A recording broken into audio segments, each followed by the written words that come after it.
hank যাইব ওটা যে কোনো কন্টেন্ট সারস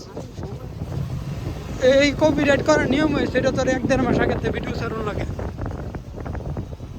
আর যেটা নিয়ে নতুন মনে কর সার্ভিস চ্যানেল দেয় এইটা ভিডিও আপলোড থাকে না এই তো যারা উইরা থাকা আমরা এই যে গিয়া যে টিকেট খেলতে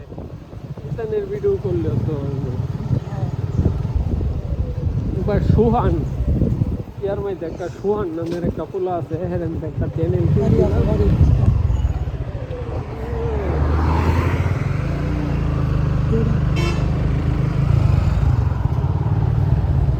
দেখতাম টিকেট মিকেট খেলে যায় ভিডিও কইরা ছাড়ছে এই যে 3 দিয়া যে মনিটাইজ হয় এই আগে অনেক আগে ওই পায়ে লাগছে এরা আমাদের কইতাছে তো ভাই আপ মনিটাইজ চ্যানেল আছে লাগলে নিয়ে 3000 টাকা কিনছিলাম একটা কোন বাড়ি এমনে কার কার কথা কইতেছে সুহান এই গ্রুপের মধ্যে আছে আমরা